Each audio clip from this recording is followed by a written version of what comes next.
It is such a great honor to be here with the Ambassador Andrew Young, human rights hero, and also founder of the Andrew Young Foundation.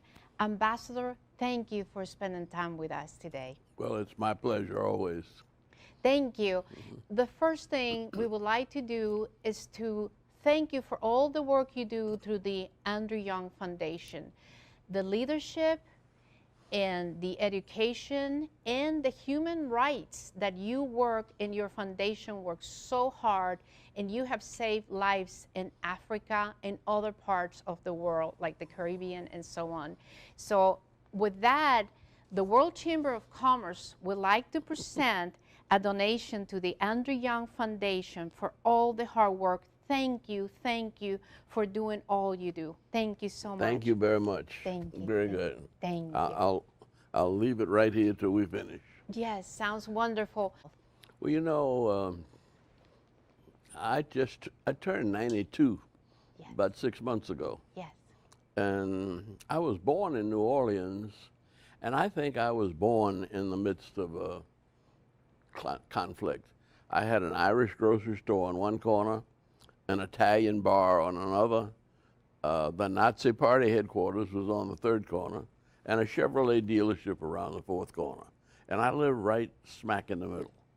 So from as early as 3 and 4 years old, I had to learn about cultural and community differences, and to get along with people who were different, and to learn to respect them and to find a way to make them respect me. So this has been my life's work, and when I got to be about 75, I said I've done all I could now to help the world through race problems and international problems, working with President Carter and Martin Luther King. I got two of my mentors and my friends who have Nobel Prizes. And to keep that trend going, well, first of all, when Billy Payne and others started dreaming about the Olympics, it wasn't a dream for me. Yeah. It was inevitable reality, because from the time I was 4 years old, my father took me to see in a segregated movie theater in New Orleans to see Jesse Owens in the 1936 Olympics. Yeah. And I was 4 years old. Mm. And that's where I got maybe my first foreign policy education. But the message my father gave me was, never lose your temper in a fight. Mm. Don't get mad, get smart. Yes. And he took me to see Jesse Owens because, as an insult, Adolf Hitler marched out of the stadium because he was angry that Jesse Owens won the 100-meter dash. Right. And my father said, now watch what Jesse's reaction is going to be. And I said, he has no reaction. He said, yeah, because he knows that's not his problem. His problem is that he's got 3 more races. And yes, it's Hitler's problem that Hitler got upset. Exactly. That he won the race. So he didn't get emotional. Yeah. And he said, that's what you have to learn. In any conflict, when you get emotional and upset, you turn off your head and your blood goes to your fists and your feet. Yeah. And he said, you have to learn, don't ever get mad, get smart. Exactly. And that's been sort of my motto since I was 4. And that's a great motto, and I will tell you that applies so much to today. I would like to ask you, what would be your message to unify this country, to move forward? I think that the world kind of makes us unify. At the same time, it may not be Well, it may not be an impossible dream that we could settle the situation between Russia and Ukraine. And it's very important for us. That's one of the things we're concerned about in the foundation. And we're concerned about it because, well, the thing thought of when I started the foundation was I did pretty good my first 75 years. Amazingly well. But now I said, I need to think about what is it that I need to do to get me into heaven. Yes. Now, and so that's where we started the foundation, with the idea of feeding the hungry. Yes. Now, I can't feed the hungry by giving people soup, you know, at a soup kitchen or sandwich. That's okay. Not that there's anything wrong with that. But I have to figure out how the 500,000 people who are starving in the Sudan are going to be fed. Yes. I have to help Nigeria and India and the Emirates, places where there's no water or not enough water, to develop new methods of growing food that will allow them. I mean, with Nigeria is going to have a larger population than the United States in another 5 to 10 years. Exactly. It may have it now. But the rains are not increasing, and there is such a thing as global warming. If you don't think it's global warming here, you ought to go to Nigeria. And they're going to have to find a way to feed people in Africa. And the nations that have been doing that most are the United States, but also the Netherlands. And the Netherlands, I would like to see a project of mine. It does not exist yet, but it's a dream. That what if we could stop the war? Yes. And get an agreement that they would bomb the fields just like they don't bomb the atomic plants. Exactly. They declare them as war-free zones. Yes. And allow somebody like the Netherlands, that is the second largest food exporter to the United States, even though they're just about the size of Connecticut. Exactly. But with their agricultural skills and the vacant land that's lying unused in Ukraine because of the war, they were the ones that supplied the water, supplied grain to North Africa mostly. And I was trying to figure out, I saw that India probably has done more to end poverty. Over 400 million Indians have been put in an automated system where they are given their benefits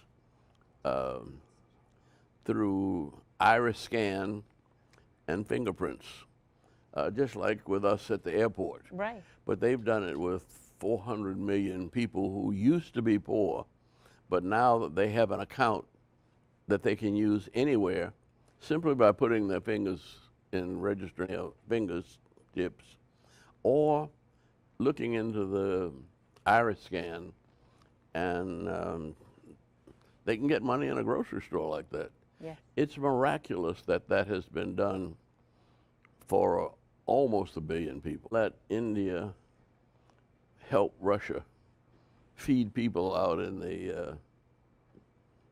the distant world.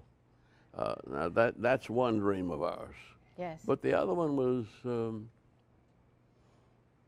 to grow food and water. And we have an aquaponic project right here on Highway 75, 5 minutes from the airport. And I wanted to do it there so that all of my friends who fly in here from anywhere in the world, I can pull them out there and show them.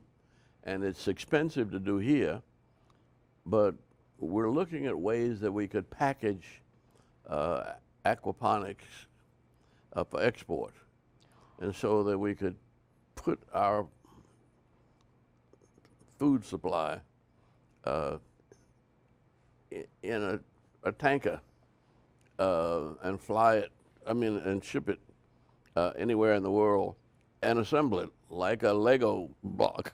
Yes, yes. And we're trying to find ways to grow food in hard places. Yes. And we're talking to people from the Emirates, we're talking to people from Holland. In companies here in Georgia, I'm sure many investors would like to invest in something like that, that it could be also profitable for companies. Well, it should be profitable, and we have a partnership.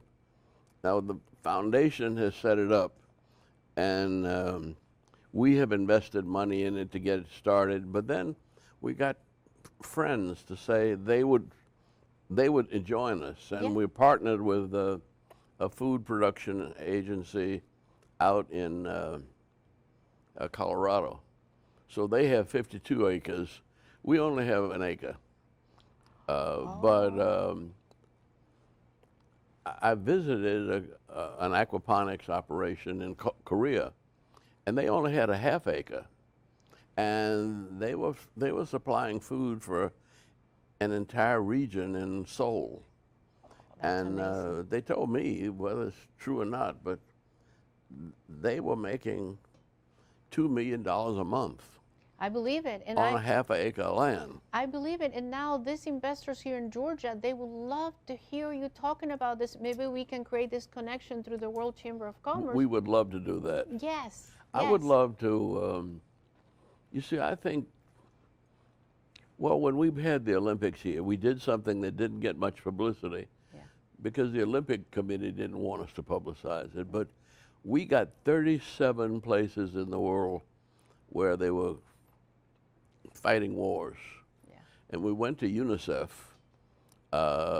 and got them to agree to work with us to stop the wars for the 20 days we had the Olympics here. And so for 20 days, in 37 different countries and conflicts, we stopped the war, and UNICEF immunized children on both sides. See, and then they went back to fighting, I guess. They won one battle, Right. the battle against those diseases Yes. that they were immunizing the children against. And so knowing that if we could do that in Atlanta, Yes. with no publicity, no army, just the nonprofit agencies Amazing. coming together to immunize children in 37 conflicts in the world, Yes. on both sides. Now, we also did that with President Carter and Ted Turner with polio. Yes, I remember. And yes. we were trying to wipe out polio Yeah. all over the world. Yeah. Well, that's what we're doing with our foundation now, feeding the hungry and trying to heal the sick. And but that's just one part. And you healed the sick. I remember with Liberia. Remember when they were having SARS? You with bought this in supermarkets and ship it there. right? Liberia, Yeah. it was the Ebola crisis. Ebola, right? And one of the things that we found out at University of Georgia was that, and I didn't know any, I was a biology major, but they didn't know about DNA and RNA when I was studying biology. You know, I've been out of college 70 years. Oh. I didn't know about DNA and RNA, though I was a biology major. Yes. And it took a year of botany at USC. But something called selenium, Yes. which is a trace mineral in the soil, and University of Georgia was doing some research on it. And we just took a chance. And we had $5,000. You serious? And we took $5,000 and went to Walmart. And we bought 1,000, it was $5 a bottle. There was a Coca-Cola plane Yes. going from here To Liberia? to Liberia. Yeah. And we put the 1,000 bottles of selenium There were 190 tablets in a bottle. Yeah. And we distributed it amongst the poor people who were not getting any medical help. Now, even with medical help in the John Kennedy Hospital, they had a 46% survival rate. That's amazing. But the people who, in the streets, who we were giving selenium to, had almost an 80% survival. So it's what we've been trying to do, to heal the sick, feed the hungry, and do that with a staff of 5 people, 6 people. Yes. Nobody on my family, or me, or my wife, have ever received any pay. I know. I know. We live on our Social Security and my wife's retirement as an Atlanta school teacher. But we're still living in the same house that I bought in 1966 for $32,000. And you have brought so much wealth to this city with the Olympics in 1996 and so many other accomplishments. It's incredible. And even with Maynard Jackson, Maynard was looking to build the airport. Yeah. And I was in Congress, and I found 2 guys who were on Wall Street who said they could help us get the money for the airport from Wall Street. Because I was in Congress and I was trying to get it through the federal government. Yeah. And he said, we can do better for you in Wall Street. Well, in the first 3 months, we got $700 million from Wall Street to get the airport started. Yes. And I think over the years, we have probably borrowed about $17 billion from Wall Street. So nobody in Atlanta thinks about it, but the airport has not cost the taxpayers 1 penny. It's not, no federal taxes, federal money, no city money, no state money. It pays for itself and it earns a profit. The lotteries, everybody has a lot of fun with the lottery, it seems, and they might make a lot of money, I don't know, but my grandmama used to play the numbers. So I couldn't be against that, and I worked with Zell Miller, and he insisted that the lottery profits go to higher education. Yes. And that's why it was just announced in Forbes magazine that Atlanta has one of the highest percentage of college graduates of any school in the country.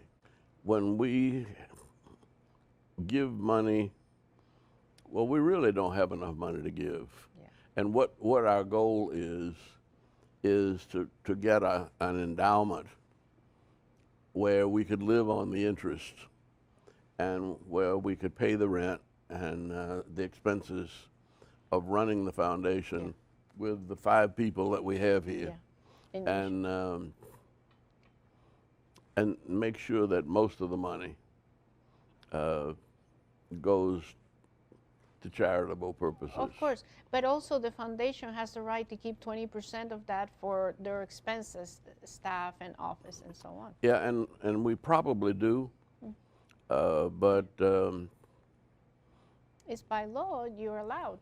Well, we're allowed, but like I'm allowed to have a salary, but I'd rather not.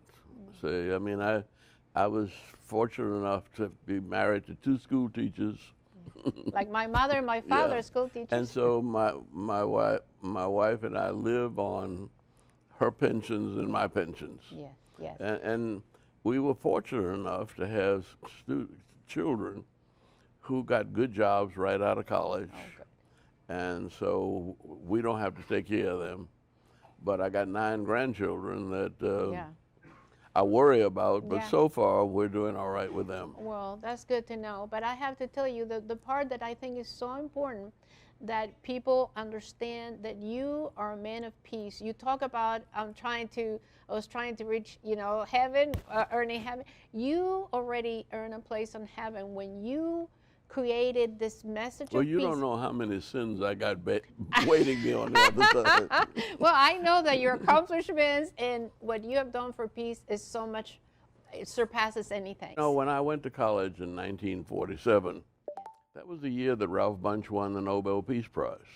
And he won the Nobel Peace Prize for negotiating this two-state solution between Israel and Palestine. Yeah.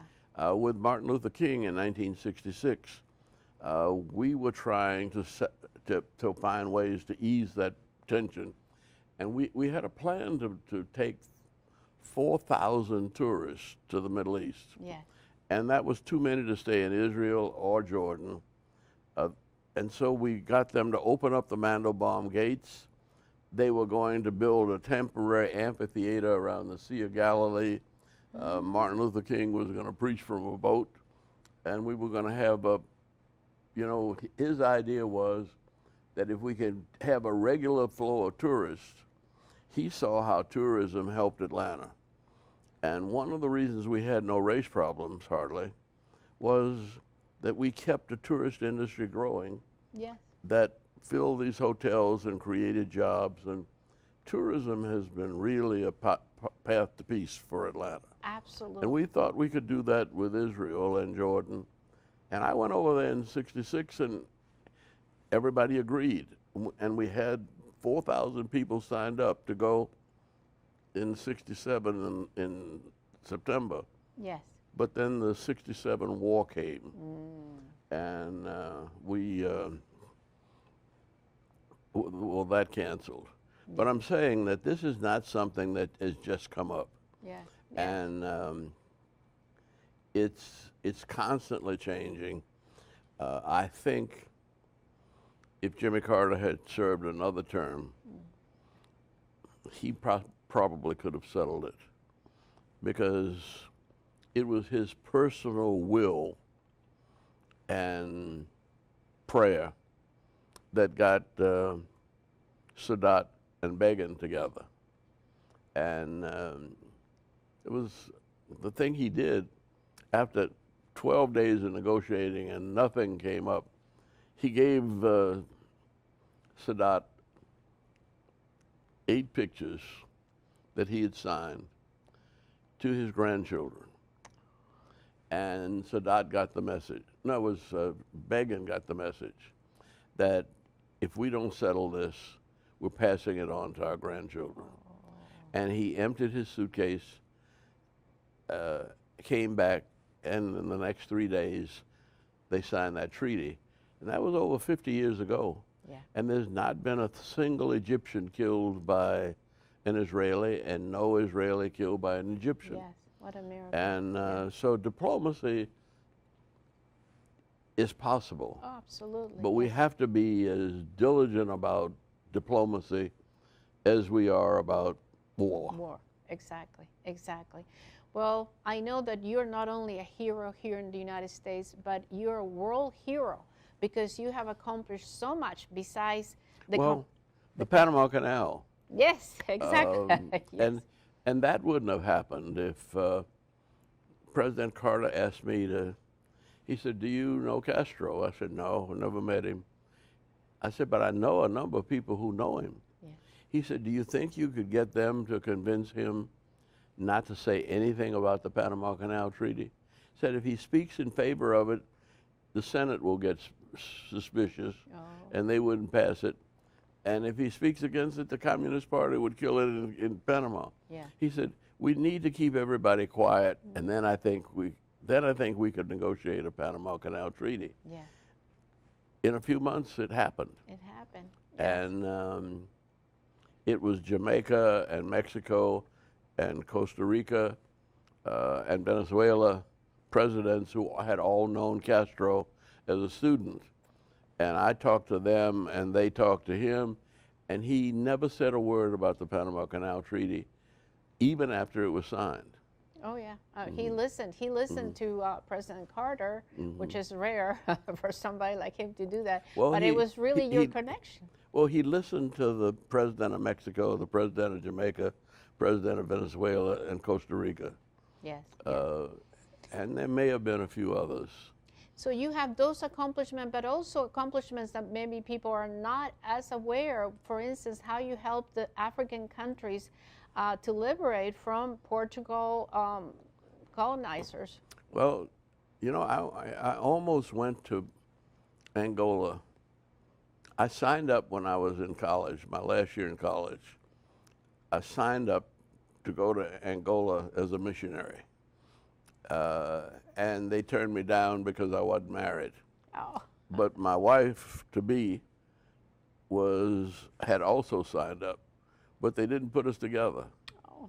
And by the time we got married and were pastoring a little church in Thomasville and Beeston, Georgia, where incidentally I ran my first voter registration drive Yes. in 1954. Yes.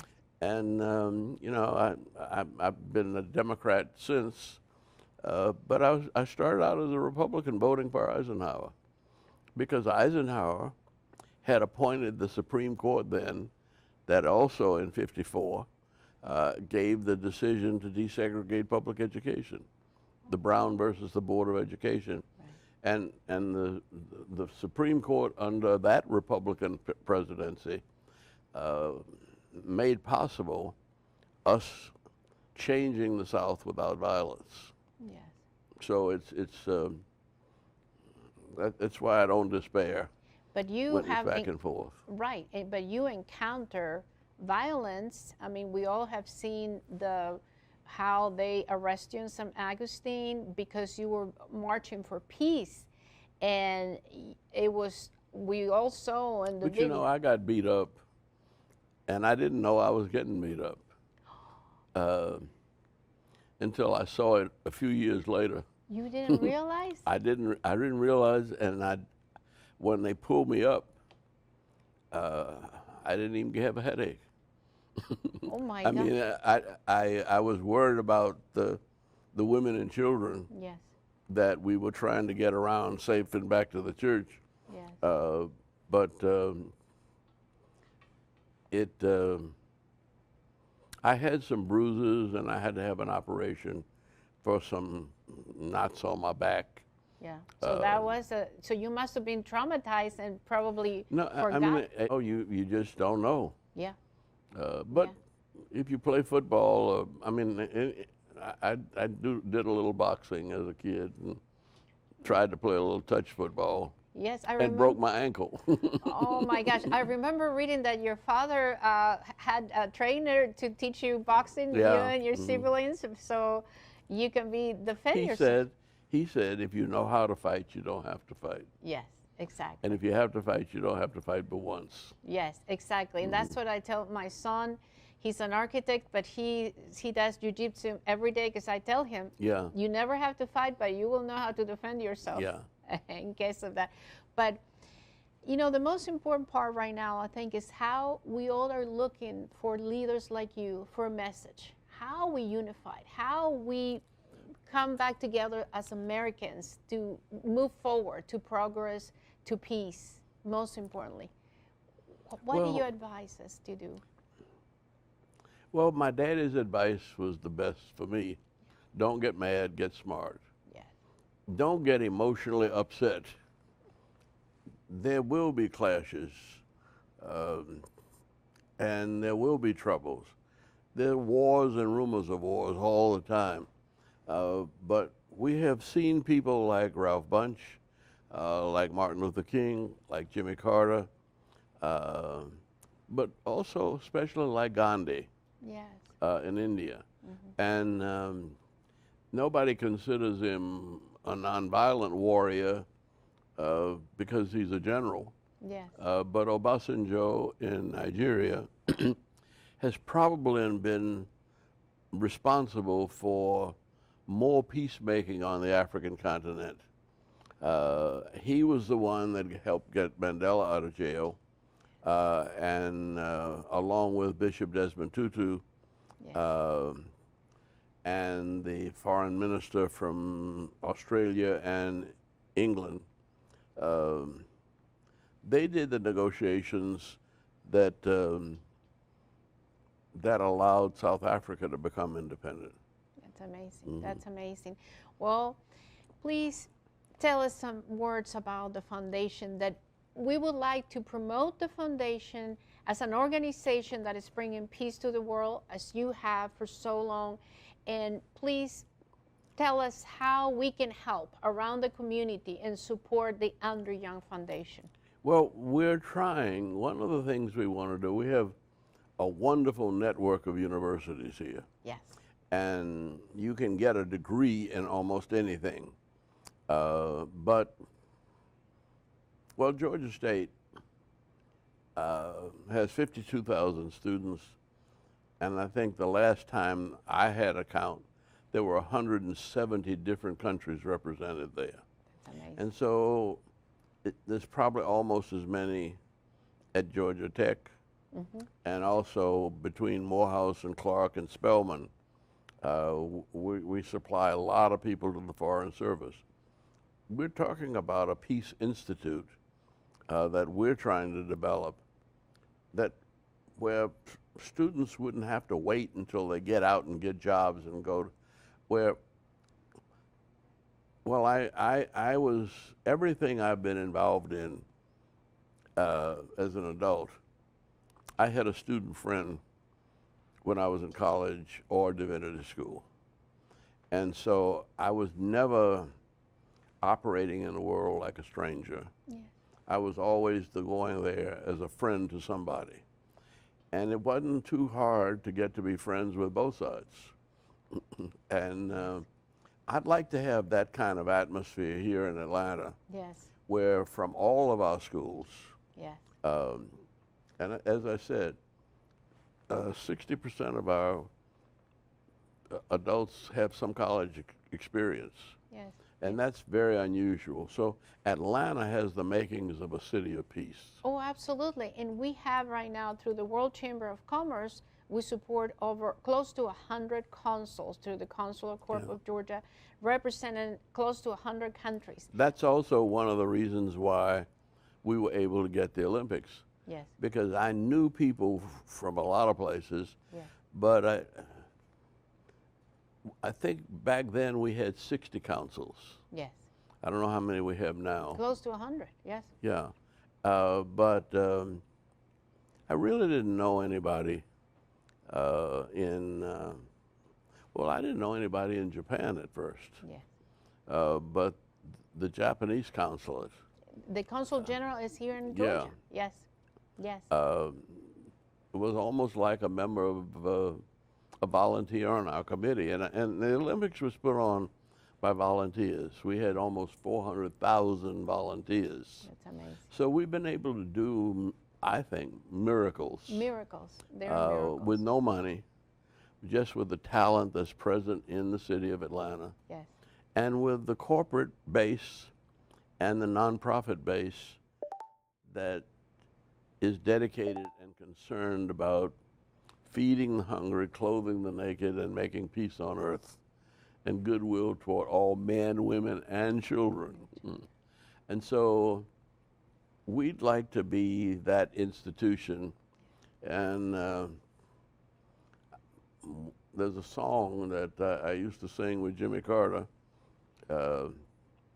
keep on running, got to make 100, 99 and a half won't do. I love it. And he's made 100.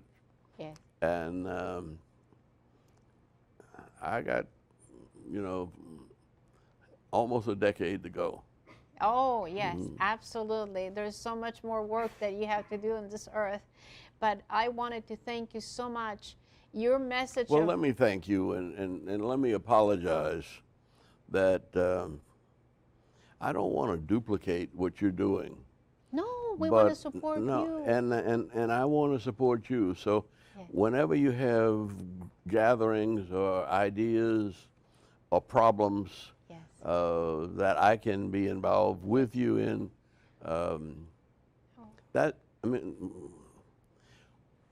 we don't want to compete with everybody. No. We want to be a partner to everybody.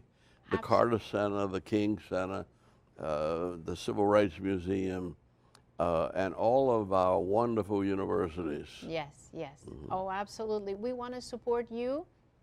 You are a powerhouse in our society. You're a person that moved masses. You carry God, and we listen to your messages. So I am honored, and the World Chamber of Commerce is honored to have you as honorary chairman for our chamber, and we would like to support you in your initiatives. Well, let me thank you.